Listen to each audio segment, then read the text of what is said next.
ഇന്ത്യയിലെ കേരളത്തിലെ ഇടുക്കി ജില്ലയിലെ ഒരു പട്ടണമാണ് തങ്കമണി. പ്രാദേശിക ഭാഷയിൽ തങ്കമണി എന്നത് ഒരു സ്ത്രീയുടെ പേരാണ്. ഒരു രാജാവ് തോപ്രാൻ തൻ്റെ 3 പെൺമക്കളായ തങ്കമണി, കാമാക്ഷി, നീലി എന്നിവർക്ക് സ്ത്രീധനമായി ഭൂമി നൽകിയതായി ഒരു വിശ്വാസമുണ്ട്.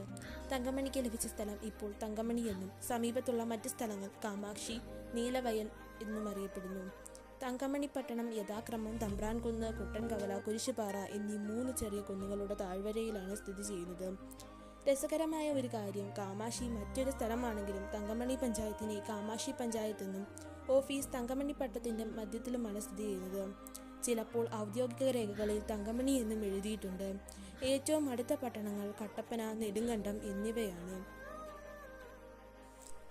തങ്കമണിയിലെ ഭൂരിഭാഗം ആളുകളും കൃഷിയിൽ ഏർപ്പെട്ടിരിക്കുന്നവരും സുഗന്ധവ്യഞ്ജന കൃഷിയിൽ താല്പര്യമുള്ളവരുമാണ്. കുന്നിൻ പ്രദേശമായതിനാൽ കുരുമുളക്, ഏലം, തേയില, കാപ്പി എന്നിവ കൃഷി ചെയ്യാൻ അനുയോജ്യമായ കാലാവസ്ഥയാണ് ഇവിടത്തേത്. ഇവിടെ നിന്നാണ് മിക്ക പച്ചക്കറികളും എറണാകുളം, കൊച്ചിയിലേക്കും ഏറ്റവും അടുത്തുള്ള വലിയ പട്ടണം കയറ്റുമതി ചെയ്യുന്നത്. ഈ ചെറിയ ഗ്രാമം പച്ചക്കറിയുടെ പ്രധാന ഉൽപ്പാദനം നൽകുന്നു. തങ്കമണി കാമാക്ഷി പഞ്ചായത്തിലും തങ്കമണി ഗ്രാമത്തിലുമാണ് സ്ഥിതി ചെയ്യുന്നത്.